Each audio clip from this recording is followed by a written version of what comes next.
We're recording now. Give it 10 seconds. Copy that.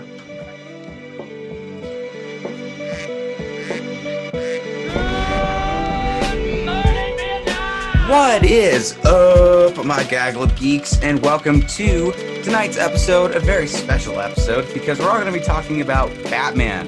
Batman news that has come out today, so much to talk about, and a lot to kind of reminisce on and give tribute to, pay tribute to a fallen Batman icon that gave us two movies, whether we agree with them being incredible films or just whatever they were a part of Batman history, and we need to honor that. And I've got two guests with me to be able to do that. Joining me today, first, you know him already as the co-host of Gaggle of Geeks and Over and Under Artists Exposed. What's up, Chaz? What's up? He's the only reason that we're even doing this today, because he came at this at a very aggressive angle. Chaz, give us a sample. How are you feeling today? I'm feeling kind of salty. Ooh, salty. So I'm feeling salty. A lot of that could be because of the pandemic, but like also there's some questionable news that we will get to, where I'm like, okay. I don't know about that. All right. Well, I do know for one thing that we've got an incredible other guest with us. That he's a returning guest. You've already seen him on Gaggle of Geeks, and you can catch him on his show as well. Let's Talk About It on YouTube. Jay Moore, how's it going, my man? Hey, how you guys doing? So good. Yeah. I am just happy to be here for this. I'm super excited to see the arguments that are going to be made and what I can do to, keep a meeting on this. Well, that's the thing. I really didn't want this to be Jay has to be in the middle of two white nerds just fighting about Batman, a privileged white guy that has Hey, I'm not worried about that at all. of This is a Gaggle of Geeks episode. This is where we get to geek out, and who gives a damn if people don't like it. I'm okay with this. Well, you're not here to mediate. You're here to give your thoughts, too, on this, because I know you have a specific take on these as well. But first... Oh, I'm going to do that. Oh, yeah. Oh, yeah. Where's it? I don't have a sound effect. I was too late for that. But I do want to talk about the news that broke earlier today before the big news started dropping, that Joel Schumacher has just passed away today. He passed away, I believe, at 80. And, of course, you guys know him from films like The Lost Boys. He did Phantom of the Opera. He is responsible for Batman Forever and Batman and Robin. Whatever you'd like to think about those films or his filmography as a whole, he is an impressive filmmaker with a very large catalog of films. And I wanted to first talk about the influences that he had on our lives, particularly when it comes to Batman, because we have that tie-in. I've got both the action figures here from Forever and Batman and Robin. No nipples on the figures, so they'll put them on the movie, but not in the toys, because they're like, we don't want to deal with tits when it comes to kids. Right. No? Toys for tits. Toys for... I was getting ready to say I was so getting ready to say that. Toys for tits! No, but I didn't give somebody a really clear start with that. So I guess let's start with Jay. What are your thoughts first on just Joel Schumacher as a director, and just what you think about Batman Forever, Batman and Robin? I think Joel Schumacher is probably one of the greatest to ever lived. His TV shows, his filmography, it was all done well and entertaining from his point of view that a lot of us could relate to.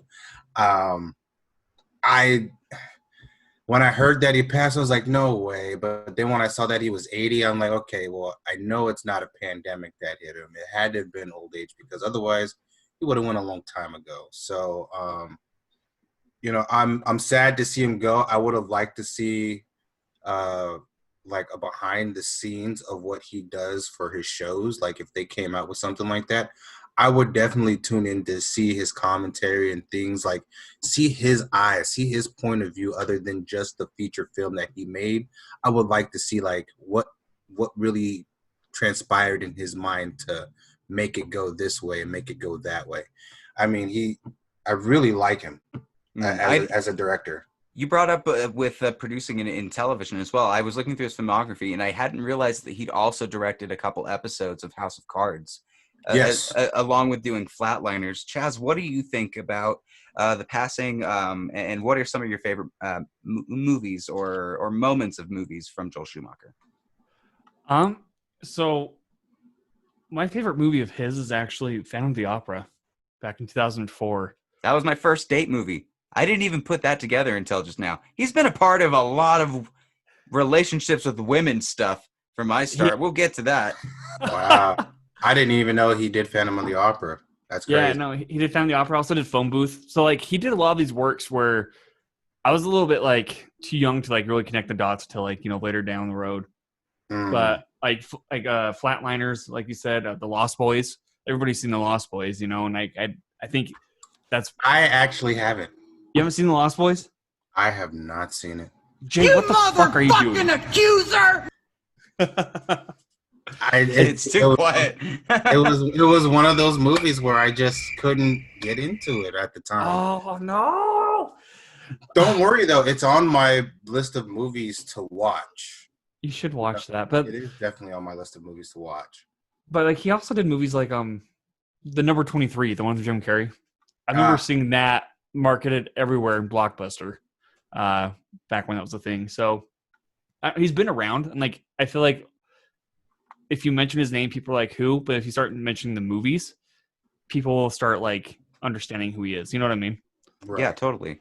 And I think that what stretches further out than just his filmography is just when I noticed him doing his interviews as a director and just him as a character, he just seems like a great guy who was willing to, even when it came to, he was the first to get the most brunt of fan backlash I think any director has gotten, if you think about it, with Batman and Robin. The directors weren't really attacked for like Superman 4 or Superman 3. And this was still very early stages. And it was such a different tonal shift from Burton's over to Schumacher's version. He still handled that with grace by even apologizing and recognizing the shortcomings of Batman and Robin that most everybody knows now. It was out mainly for commercial stuff, for merchandising, mainly used to sell toys. But you don't have a director that usually will come out and admit to that and own up to it. A lot of directors will come out and say there's a cut they have that maybe they'd rather put out. And a lot of people will go for that either. But instead, he just, I don't know, it's very interesting. What do you think about first Batman Forever? Because I think that was a very pivotal moment for the Batman series and allowed even Christopher Nolan's films to do stuff that Tim Burton's hadn't. What do you think about Batman Forever, Chaz? You've had that's actually his that I don't really recall. I remember the ending more of that with like Jim Carrey and Tommy Lee Jones going kind of crazy, because it was always on the TV. So I'll break it down then. So Batman Forever is very interesting for a number of reasons. Number one, this is the first time that we're getting a lot of a look into the perspective of Bruce Wayne's psyche. And we have that coming through Nicole Kidman's character, Dr. Chase Meridian, who's introduced at the beginning. You've got this crazy scene where for some reason Gotham also has the Statue of Liberty somewhat close to it, because there's a big action sequence with a helicopter and Two-Face where they've loaded off this entire bank vault that's being filled with acid, and Batman's in there with this guy that's just this dweeby dude, like, oh, my glasses fell, and he's like trying to help him do that. Well, and they ram a helicopter through the Statue of Liberty. That's the opening sequence of Joel Schumacher's first Batman. It's crazy bombastic how they do it. And then they jump into the Riddler's character who works at Wayne Enterprises. He basically has an idea for virtual tech, and you find out through a couple other scenes how Two-Face came to be. It's definitely not like the Aaron Eckhart thing, but most of the film revolves around Batman's character dealing with Bruce Wayne and the dynamics between the two, and can he be one without the other? And then you've got Robin's character, and they introduce Two-Face killing the Flying Graysons, which I think is an awesome sequence still. Like, the whole circus sequence with Two-Face is pretty fucking epic. Yeah. You know? I think it's... I know you might not remember, but the part where he's got that huge bomb, he totally is paying tribute to the Adam West Batmans throughout the film. You don't realize it until later on, but yeah, I loved Batman Forever. What did you think of it, Jay? Batman Forever. Who was in that one? That was Val Kilmer for that one. Val I Kilmer, believe. yep. And Chris O'Donnell And also reprised in Batman and first Robin. off, So. we can't mention Batman and Robin without mentioning the original Alfred. I mean, because he played such a great role in showing how Batman, Michael Goff. Yeah. Michael Goff, yeah, how he kind of helped support Bruce Wayne, when he was Bruce Wayne, that to me it just gave me goosebumps, just thinking about how great of an actor he was being Alfred. As far as what I feel about Batman Forever, I think it was done adequately well. It wasn't over the top. It wasn't, super flashy as we should say Batman and Robin was, but it was the right type of deal for that right moment. Like, to me, Batman Forever could have been even an introduction to, say, another Superman. You know what I mean? Or something like that. It had that vibe to it. That, okay, are we going to see another DC hero come inside of this, wonderfully, magnificently done film? Yeah. I enjoyed it. I The first time they mentioned Metropolis as well as a connected universe, Schumacher did everything before any of these new films, and nobody gives him credit for it because of nipples. Honestly, that's the honest truth. We don't give the man his credit because he thought anatomically correct bats and humans would work. God, was he wrong. And it cost him so many great ideas that he had in that film. Just fell right in here. Fell right in this spot right here. Not here. Right. And that's what brings back to my original point. I think he did a really great job, and I felt like he really did open it up for other, cities or other superheroes to possibly join into the Batman universe. I mean, in a sense, when I watch now, don't rattle me on this one because I plan on talking about this in my podcast. I can't believe you've done this. But I'm getting ready to, on my podcast, we're actually going to be talking about Batman v Superman. Very cool. Hey, you got to get that SEO, man. SEO, that's where it's at. That's all people talk about. I got to burp. And I was thinking back to some of the sequences in Batman Forever, Batman and Robin, and how they mentioned Metropolis, and also how Alfred was saying in Batman v Superman, the days of exploding penguins and stuff like that. Like it kind of brought back that, I don't know. It's so weird. The nostalgia, it just brought a whole lot of back of paying homage to the other Batman films when you watch Batman v Superman or even Justice League. I think that was a Justice League version. The line with that. You can tell a little bit where it cuts between Snyder's and Joss's. Sadly, by Ben Affleck's bloatedness. Like, watch very closely, because after Justice League, he kind of, and I'm not dragging him through the coals. I'm not meaning to. He had a dip in alcoholism, and you can kind of see in his face. He just a little bit more bloated. The wig is different in the scenes where it's Justice League. Very slight differences, but I don't know. Chaz, I think Batman Forever is a criminally underrated Batman film that does not get the love it deserves, while still having a little bit of weird stuff. Batman Forever, but Batman and Robin. Let's talk about Batman and Robin.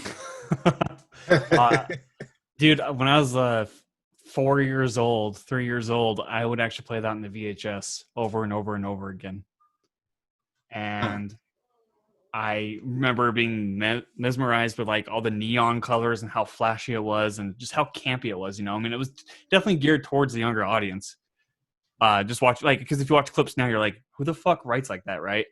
But I don't think it was geared towards anybody, and I'll tell you why. Here's this guy. All right. Oh, here we go. Here's the Batmobile that he has. It's super cool, right? Look at my You don't need to do much else than this. What else do you need? Oh, an entire new wardrobe at the very last minute of the movie? For what reason?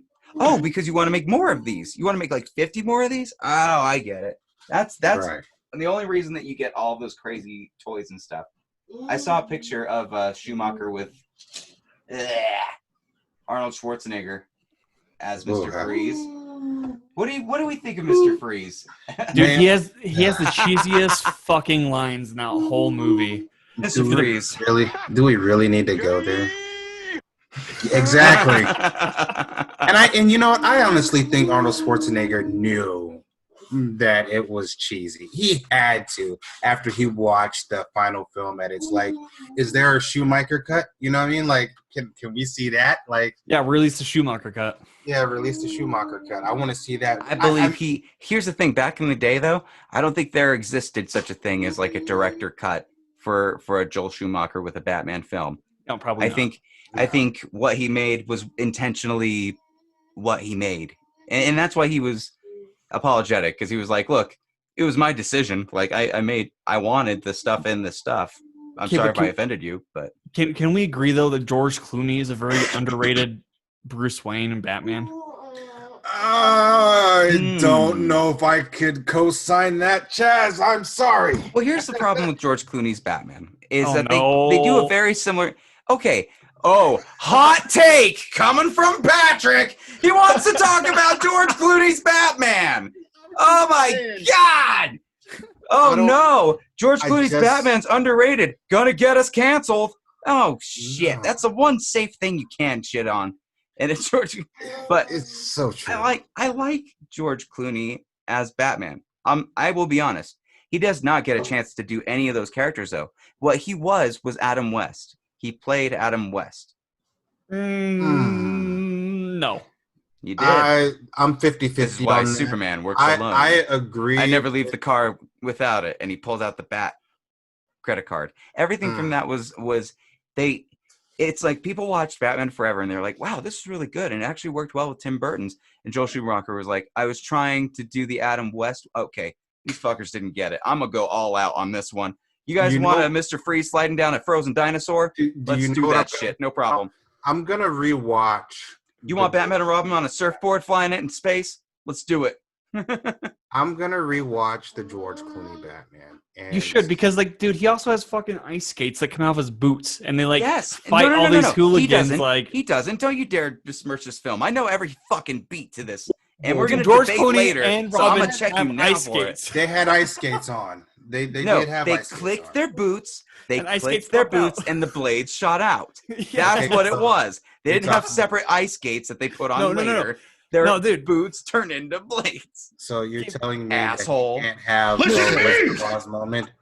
I mean, now you're talking about Wizard of Oz stuff. Now, granted, they're both Warner Brother properties, but I mean, come on.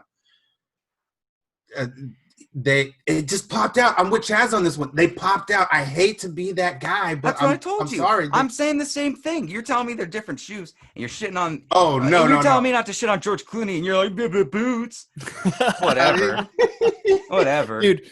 No, but and also though, like, here's the thing. Like so. From what I can tell, Batman Forever. Emily, hey, how's it going? Hi, Jake. Hi, Jason. How's it going, guys? Sorry. Oh, Samantha's watching too. Hi, Samantha. The thing with Batman Forever is like it was kind of like more neon-esque than Tim Burton's, right? For a good reason. They wanted Batman to really Robin, make it like steam. It's like future steampunk. It was right, very and Batman cool. Robin like hones in on that even more. Yeah, like they're all like in Joker masks. It's almost like Batman Beyond in a sense. A lot of the characters that are like the evil guys that fight with Alicia Silverstone look very much like they came from a Batman Beyond-ish world. More on that later. Yeah, I was about to say. I was going to be like, is this your segue? No, it's not, because I'm not fucking done with this. We're going to tribute this man. I haven't even talked about my sexual awakening with these movies.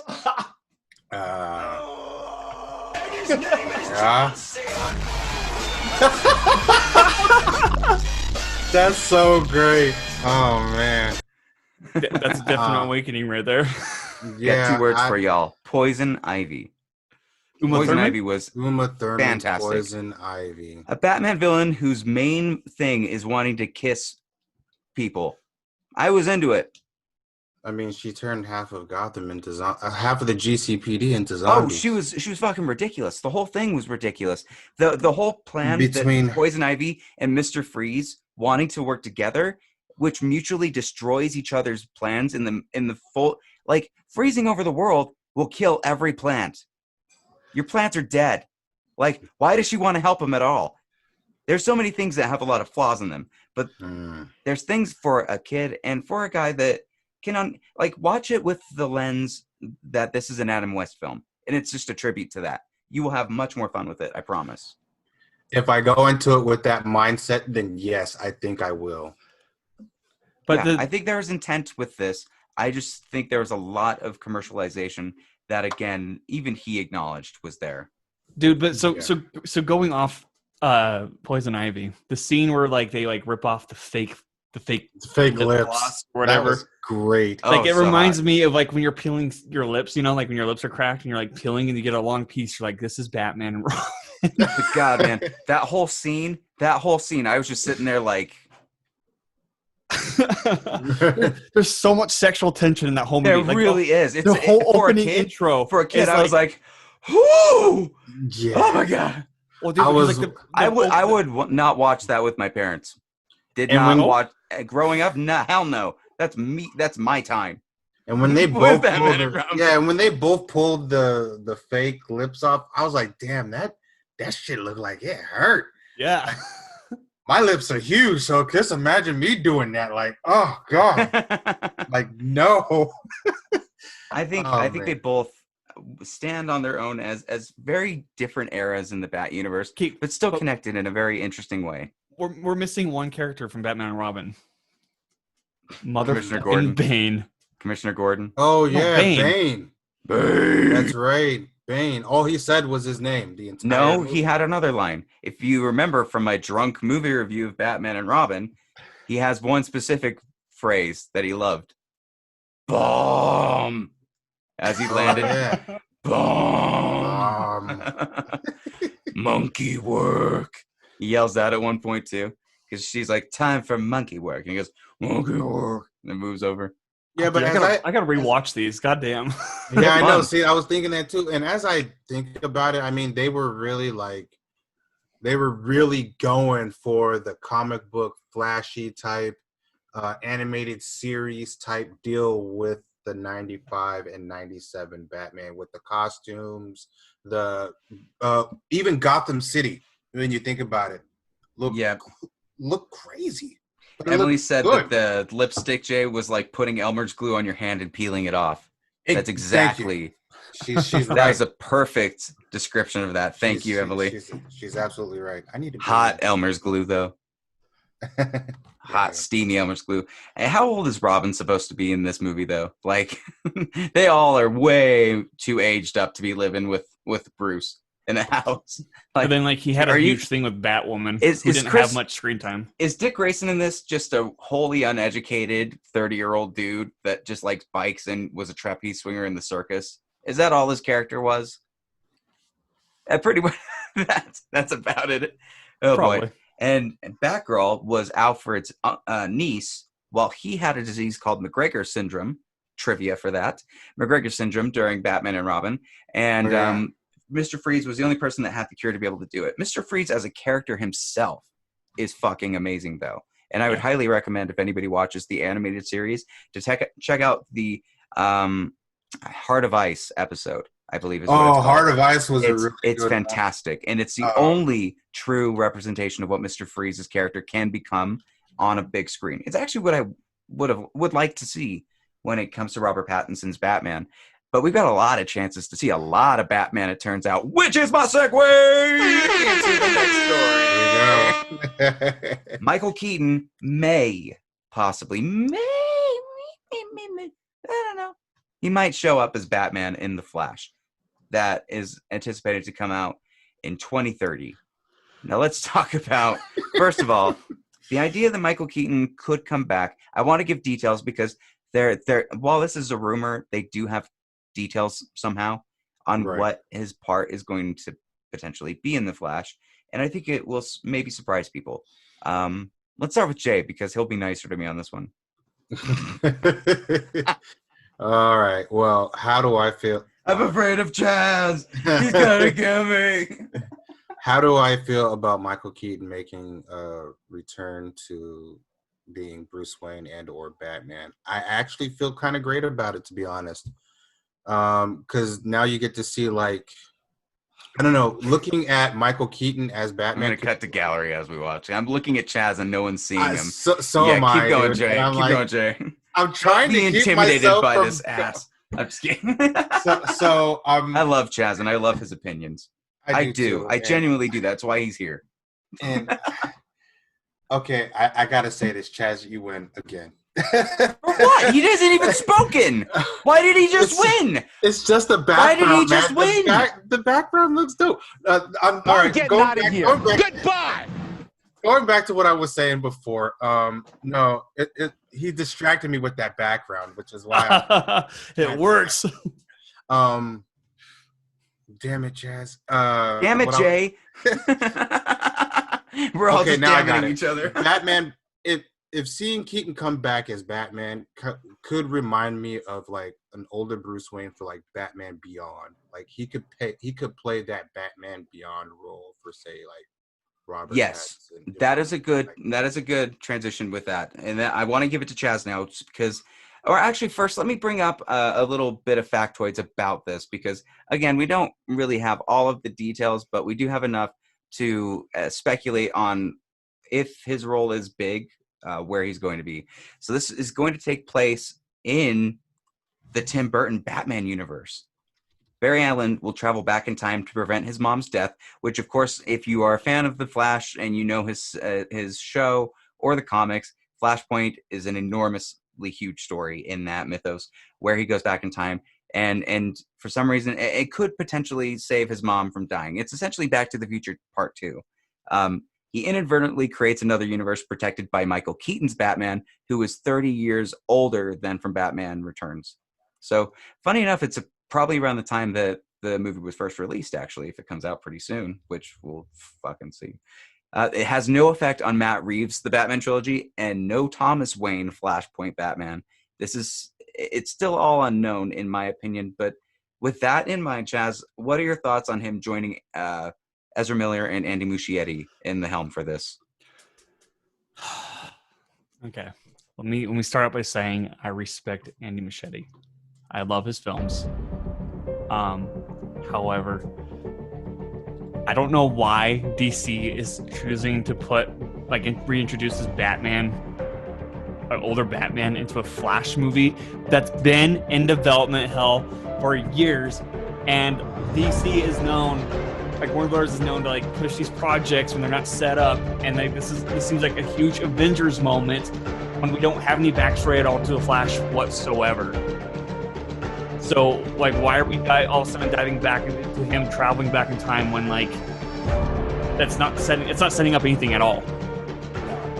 There has to be build up to that. That was a good rant. I think we got a good one from that. Did you get the music from it? Yes, I did. Jay, what do you think about that? He's got a point. I agree with it. He's got a big point. I don't know. The music was so enticing that I was listening to him and the music at the same time. I was a little bit lost there. I don't know. It's just wow. All right, let me take this. I'm gonna take the wheel here, guys. Okay, here we go. Here's my opinion Fucking on go, this. dude. Bring it. Here's my opinion on this because this news came after Joel Schumacher, and I was already a little bit sad about that. No, you're and wrong. Maybe it played a part in this. Fuck you. Are we really starting with that? God right, damn it! You didn't see that? I think that when it comes to the Andy Muschietti side and the Ezra Miller side of this, we really have no idea what they're gonna do.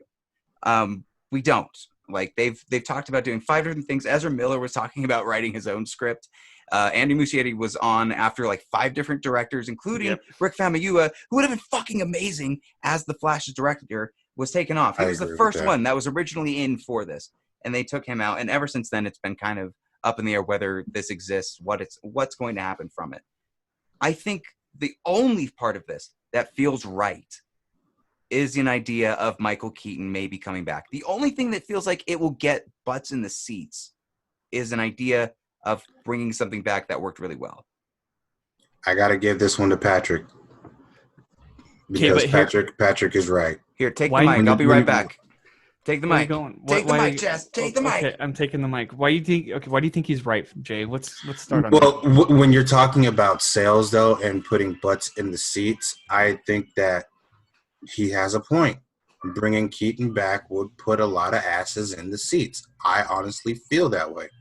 That was a very valid point when it comes to pushing the narrative of the sale of, okay, Keaton is coming back, but maybe if he's coming back not to play as Batman, maybe he's making a cameo.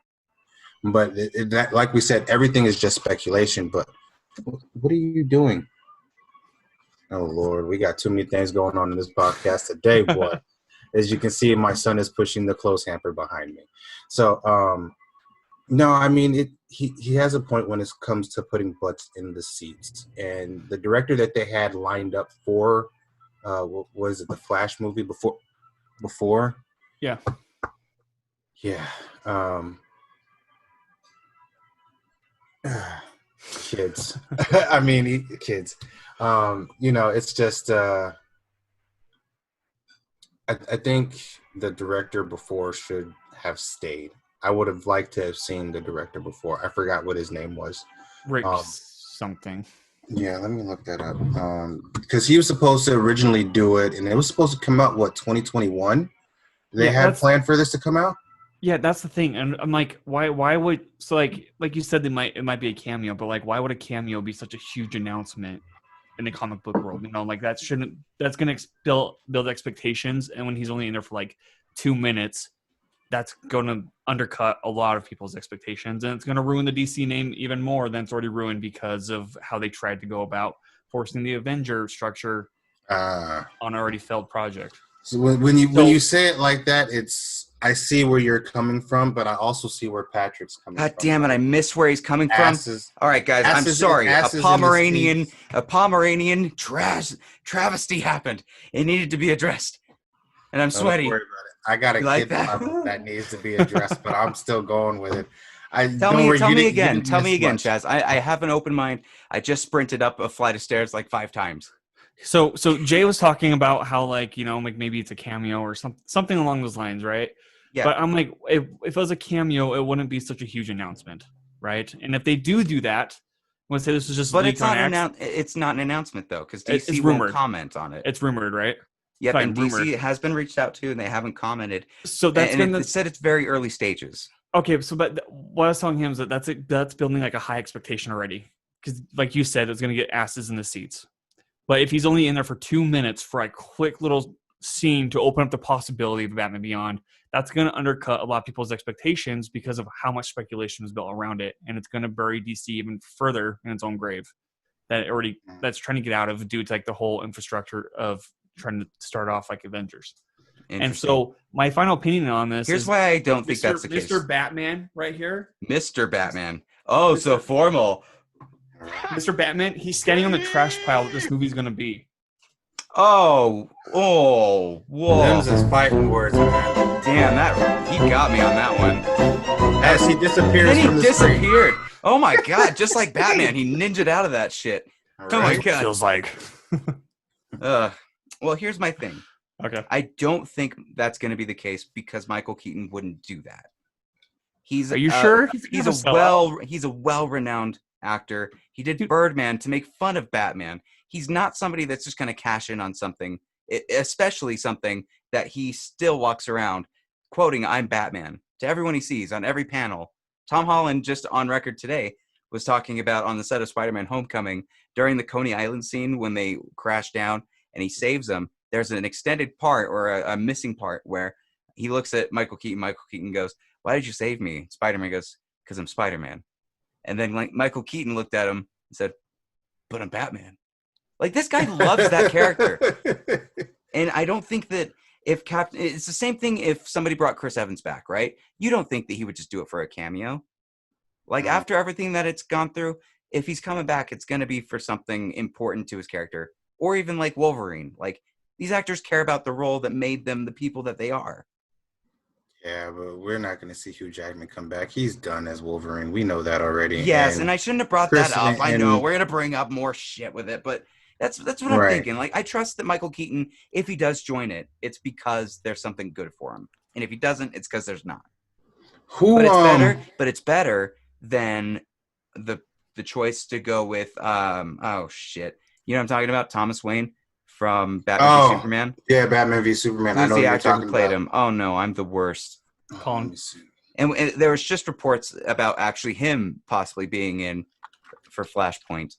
I'm getting ready to look that up myself. Yeah, Jeffrey I'm already. Dean Morgan. Fuck. Yeah. Jeffrey Dean Morgan. I think more asses will go in more seats for a Michael Keaton Batman than Jeffrey. Yeah. But like, I guess that brings the thing though, is like, is Michael Keaton the best Batman to do it? I always thought that it was cool to do Ben Affleck, but I think that's still very up in the air for DC. Like, They don't do Ben Affleck. That's no. because who knows where Justice League's going, and who knows what they're gonna do with all of that. George Clooney would And they have been happy to do it. Well, that was an idea, right? That could work, but I'd rather Michael Keaton. If you put those two together, man, I'll pick Michael Keaton any day. If we're talking Jeffrey Dean Martin, did he play the comedian in The Watchmen? Yeah, he's been in a few things. So a lot of people thought that he would be Thomas Wayne as the Batman in there, but this makes more sense to me. Wasn't there a crossover? Oh, you know, that's in the comic books where the Watchmen and the DC universe clashed. Sorry, I was thinking of something else. But How I'm like, dare you? How dare you try possible? to think of comic knowledge on this show? See, but so Emily's saying to scrap Flash and just do a Batman Beyond, which I'd be okay with, because Batman Beyond is a fucking awesome show. So that's an option. So we've got continue on with this idea. We've got scrap it, or we've got revamp it again. Where are all of you in those categories? If they're going to go with this, do you want to see this? If you want to scrap it for something else. Or if you want to keep mixing with this formula that they have, what do you think? Just don't do it with Flash. That movie is... Arguably, he worked in Justice League. He did. And arguably, and he's crossed over to more films than any other DC character so far. And I wouldn't mind Suicide Squad. He was in Justice League. He was in, Sorry, Jake. But I wouldn't mind seeing the Flash movie. I think it would be good for Flash to get his start. I mean, it's time for him to just start, right? Yeah, it's been too long and it's weird. They gave Aquaman of all people, even though Jason Momoa did a really great job. They gave him his film. They gave my man before the guy that had just save one. You know that just save one scene? Pretty good. Right. Aquaman slaps so much ass. Oh, dude, he could slap my ass. All right. I wish we had a slap sound effect. We will when we come up with pitch slap, the new idea that I talked to Chaz about. I'm not sure if we'll do, but still. Like, of the DC universe as it stands right now, I think Flash is like the most underdeveloped one, and like to do that major thing, I think that's just like it's gonna be a hit or miss. And DC's track record right now is usually a miss. Right? And recently they got their footing with Aquaman and Wonder Woman. No, you're tricking me into agreeing with you when you're wrong, Chaz. No, Birds of Prey wasn't too bad. It did make the lowest, but it's also COVID numbers. You know, I haven't even take that into account. I haven't even seen Birds of Prey yet, only because I haven't bought it yet. Joker, $1 billion movie. Aquaman, $1 billion movie. Joker's Shazam? not attached to it though. We're talking we're talking DC related as in Batman versus Superman universe. No, they're the same. Aquaman is in that universe. Aquaman is in that universe. And Joaquin Phoenix is? Joaquin Phoenix's Joker. Joaquin Phoenix is not, but I'm talking about Warner Brothers, a studio that has this control. Like it's tough to want to shit about these movies when you're not talking about the studio that's making the dumb decisions. True. Like if you're saying that they're sucking and you're ignoring the fact that the studio is course correcting, just not with that section, that's so I don't get that. Why attach such a huge comic what do you want to call it, like a comic plot point to a movie that's been in development hell with the franchise? Because it's in development hell. That's the answer. Because they're like, shit, we don't know what to do with this. It sounds like they don't know what to do with this. I don't know why I keep ushering to him. Look at him. Yeah, he's got a point. Patrick. Damn it. Well, do you think we'll see Joker then when he goes back in time? Do you think we'll see a Jack Nicholson Joker? You know what? Funny enough, Batman Triumphant was going to have a flashback sequence featuring Jack Nicholson's Joker returning. Batman Triumphant was going to be the movie after Batman and Robin. And if he did decide to like go into the future as far as a Flashpoint or something like that, we would see a female Joker, which is supposed to be played as Martha Wayne. So which they're not touching Martha for a very long time. They're not going near the name. They're not. He didn't have a mother. Is the new answer for Batman? Primarily, he's just gonna have the dad. Like, yeah. Can we talk? So Batman Triumphant. That's the one that Darren Aronofsky was attached to. No. So right? Batman Triumphant was going to be the continuation from Schumacher before Batman and Robin tanked, made everything kind of go backwards. So that was going to be with Scarecrow and Harley Quinn, who was going to be the daughter of Jack Nicholson's Joker. But wasn't Darren Aronofsky attached to that? No. Batman Year One was going to be kind of a mix between Christopher Nolan's and Joel Schumacher's, and he was going to go for a Tim Burton-esque tone too. But that was going for Year One. Okay. Yes, Year One was that idea. I don't know what it was actually called though. What that Batman was called, or if they had a name for it. Do you think they had a name? For which movie is this we're talking about again? For Aronofsky's Batman. Oh. It might have just been called Batman Year One. Or The Batman, who knows? I believe I heard The Batman. Yeah. Sorry, I didn't mean to switch Triumphant and that and fuck with you on that. No, I was a little bit confused because I was looking up Triumphant now, and they said it's supposed to be the fifth film between Burton and Schumacher Batman films. So, I think there's a lot of potential with this still. Like, we really don't know much, and as long as Ezra Miller isn't like completely in control of it, and it's actually a writer and a director, and Muschietti's good with the first films, we know. Maybe not the second. Maybe don't give him the sequel. But and this was an argument. And this was an argument that we kind of had after the Let's Talk About It podcast. Shameless plug.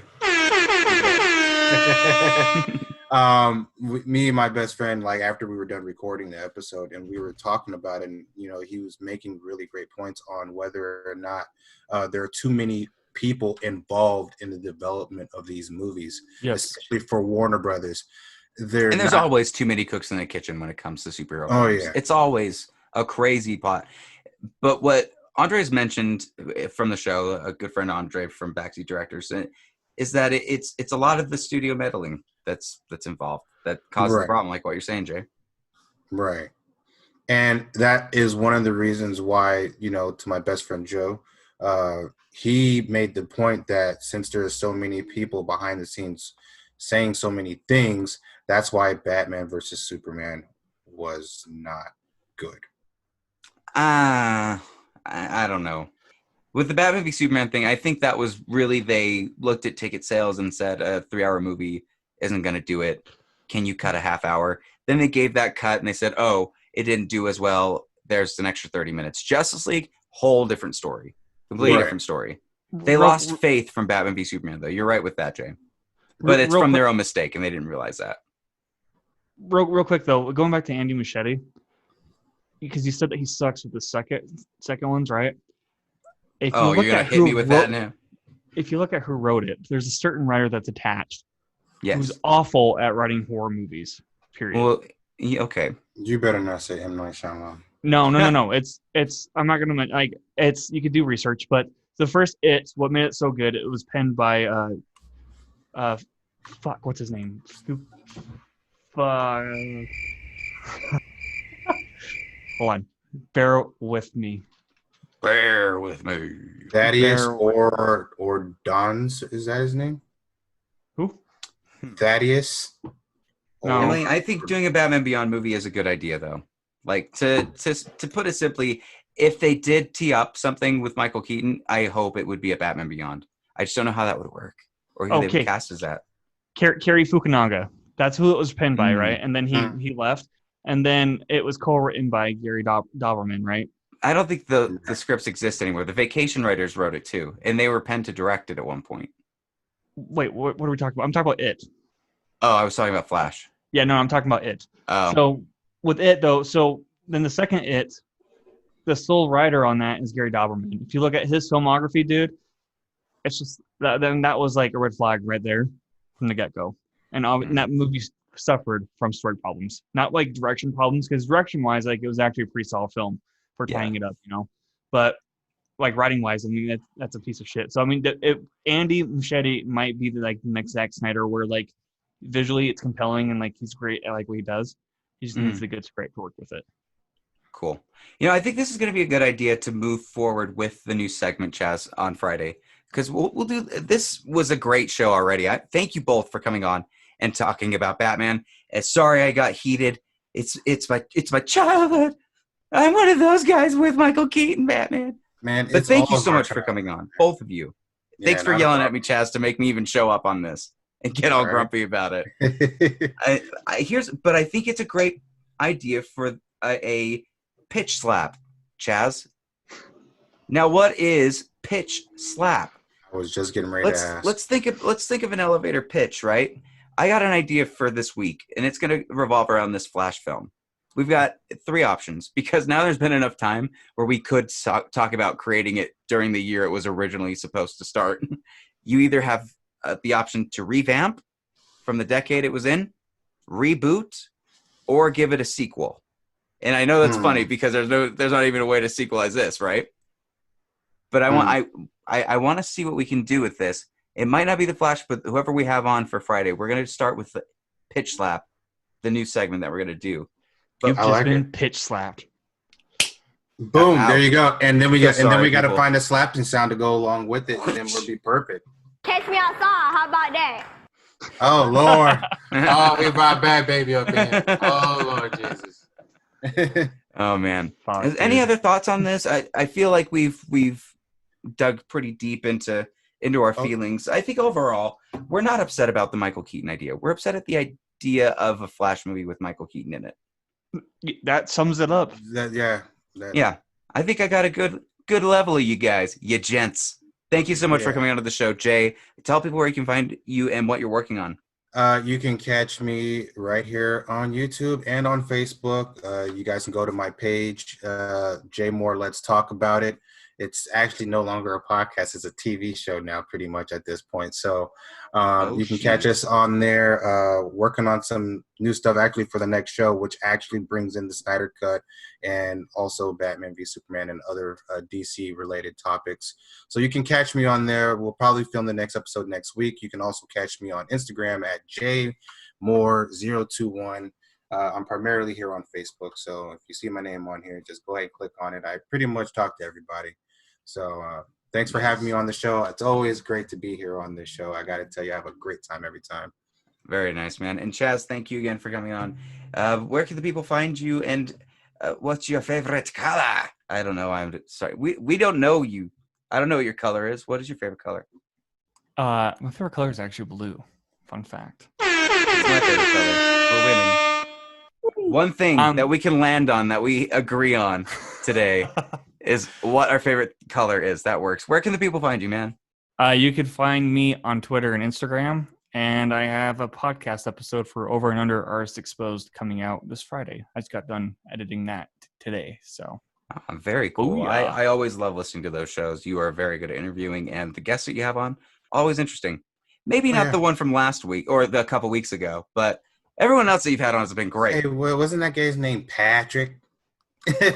Yeah, Patrick Beatty Reviews. Patrick Beatty Reviews.